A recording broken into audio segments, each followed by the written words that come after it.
What's up, guys? A very nonplussed Mr. Dan here, back again to let you know that one of our beloved classics has gotten a sequel, and I have taken a bullet for all of us and watched it. And I'm talking about Dark Knight of the Scarecrow. The writer of the film, J.D. Feigelson, has one of the co-writers of the original film. Okay, I think he was listed as a co-writer.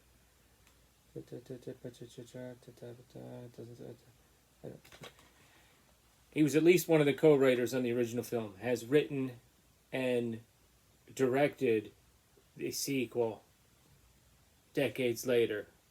The sequel to this has similar cover art. Well, I don't know if it has a cover yet, but I watched it on the Kings of Horror YouTube channel. This is on there too. If you haven't seen this yet, you need to watch this. This is a great horror movie. The cover art is very similar. The title is actually called Dark Knight of the Scarecrow 2 Straw Eyes. That's the whole title. Oh, brother. Oh, my goodness. Why? I mean, okay. You're going to remake, or you're going to have a sequel to that classic film. Now, this was a made-for-TV film that I believe debuted in 1981, 80 or 81. And as our friend Patrick from Have Cheatable View informed me a while ago that this was actually produced with a theatrical run in mind, but it was they actually put it on TV. Nevertheless, it has that made-for-TV movie feel. It's not, it couldn't have been super bloody, so it's not. It's very atmospheric. It's an excellent film. It's got some great acting. Great relationship between a little girl and a mentally challenged man, played by Larry Drake, the late great Larry Drake, who is murdered by a group of bullies and bigots. Great characters and character actors were in that film. I mean, you had Charles Durning as Otis P. Hazelrig. This is just a great character. You had Lane Smith in that movie.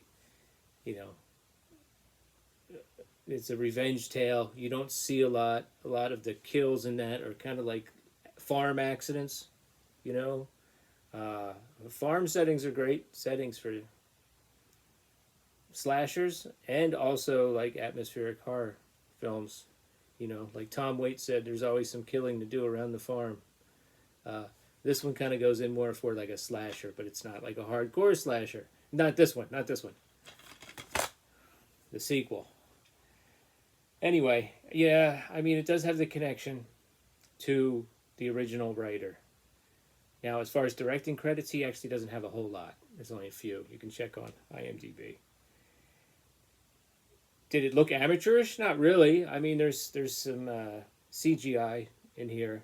Most egregiously, they give the Scarecrow like some facial expressions. The eyes kind of wide and the mouth, and that's CGI. Apparently, that was goofy. I mean, there's a guy that gets mowed down by a truck. It's that same kind of CGI effect we've seen so many times. It's a fairly competently made film. The way it's shot and edited and everything. The night scenes and a lot of really low budget films, you can't see anything at night. That wasn't the case here. As far as lighting goes, there was a moment. The lead actress is not like super glamorous, which is absolutely fine. It's not necessary for this kind of film, but there's one scene where it just like hit me. Wow, they're really not lighting. They're not doing her any favors by the way they were lighting her. Oof. Anyway, it just doesn't work. The fact that the writer of the original one, like, wrote this one and directed it is, like, mind-boggling. They got away from what made the original one work. The original one had pathos. You know what I mean? Yeah, this one is goofy. So, anyway, a woman in a small town a woman and her son moved to the same small town that the original events took place in, and they do reference. You see the tombstone of Bubba Ritter, played by Larry Drake in the middle, in the original one. They mentioned a little girl from the original one, so there is a connection to it. Anyway, mom and son moved to small town. She's kind of keeping to herself. The kid doesn't really like the new surroundings or the new school, but he does kind of like the woman that takes care of him after school, who in a very short time he's gotten close to. He refers to her as Aunt Hildy.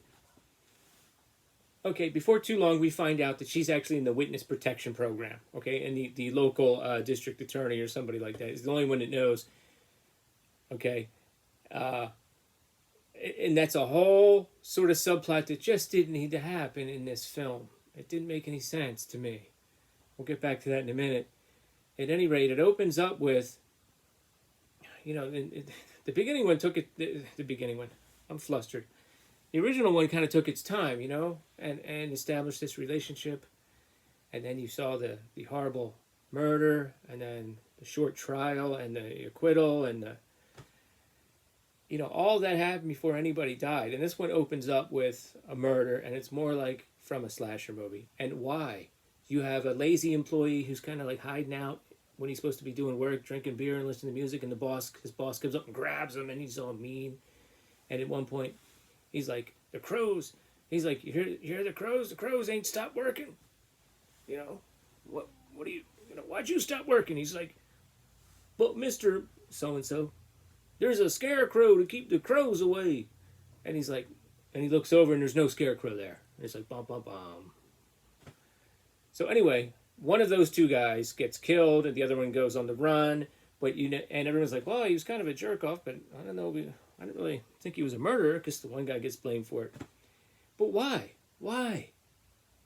The beginning one, I keep saying that. The first one was almost like the movie The Crow. You know what I mean? There was like a horrible thing that happened. And that's why this Scarecrow went on a revenge spree. Why? What happened? You got a lazy employee and a jerky boss that caused the Scarecrow to return. Why? Okay, so then that happens. The police are looking around. The woman that takes care of the kid, she's like shoos him off her property. She's not playing any games with him. And there's one deputy who you can tell he's going to be like a problem in the movie. He's sunglasses on. He's like a real jerk. He's like, everything was fine until that new lady showed up. And the other guy, I guess he's the sheriff. He is like bland. Okay, I'm going to be using that word a few times. Bland. Mr. Bland. Not a lot of acting. He's got a couple credits, but that's it. He's like, oh, calm down, and everything. And basically, the woman that takes care of this kid almost seems to be like mentoring him and pushing him in kind of a strange direction. And she's like trying to develop a special bond with him. And at one point, they're even making little scarecrow dolls. And the mom's like, what's that? That's a little weird. Anyway, so then they go flashback to the guy who is in prison because of the woman who's in witness protection. And he's talking to his lawyer.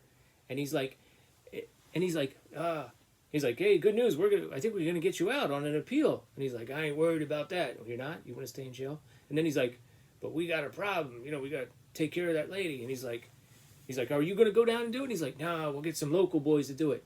And then he goes down there to the place and eventually has the woman hostage. It's like, did I hear something? What did I not pick up there? Like, what, did they change their mind? I don't understand that.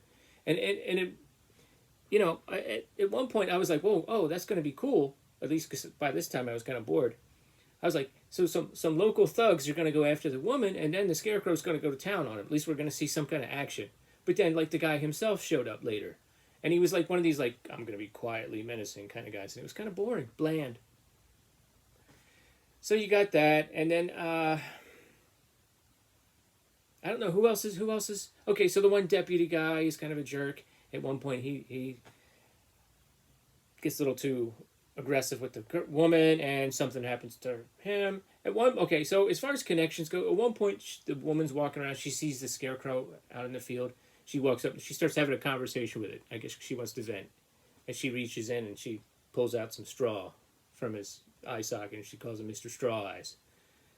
And then she gives him a flower. She puts like a flower in his lapel or something. And then later, like she'll find one in the house. Like, who put this here? Then there's a weird random scene where nobody that I don't think, has anything to do with anything is driving along and he sees all these scarecrows. Okay, there's some shots that are somewhat framed okay of some scarecrows in the distance. It looks kind of creepy. Okay. And then something happens and somebody gets killed. And I'm like, why? What connection does this have to anything? And then, so at the end, you got the guy, the criminal guy comes to get revenge. How do you think that turns out? And then you have the mom has to sort of figure out what's going on with the woman who's taking care of her son, because she's starting to get kind of a little possessive and weird, and that resolves itself. And at one point they mentioned oh yeah, the little girl. Oh, and she's asking the sheriff, what about some mysterious? She finds out about these unsolved murders and stuff, and they do a little detective work, but that never really comes to anything. They're like, they said it was accidents. At one point they even mentioned the little girl from the first movie. Well, I heard she's still alive. This is halfway, 3/4 of the way through. I'm like, oh, that's cool. She's gonna show up at the end. She's gonna offer some wisdom, or she's gonna, play a key part in the climax of the film. No, that was just an extraneous thing that was mentioned that had nothing to do with nothing.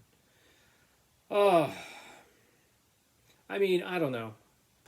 I guess it could have been worse. It was just bland, and it just not well written, and strange choices to involve all these other things. You have a tragedy in the beginning, and then Scarecrow comes back to avenge the tragedy, and that's it. I don't know. This doesn't need to be more complicated than that. You cannot reproduce that made-for-TV movie feel from the late 70s, early 80s. You can't do it, but you could try. Maybe if they set this in 1987 or something like that, a few years after, and went for a retro feel, that might have been cool, something to look at. But it's just bland. It's just a bland movie, I don't know. It wasn't. I mean, you've seen worse acting. You've seen worse everything.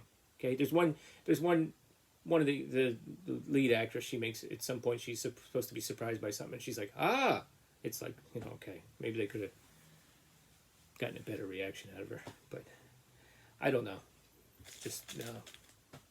Nice try, but I'm not a nice try. A bland try.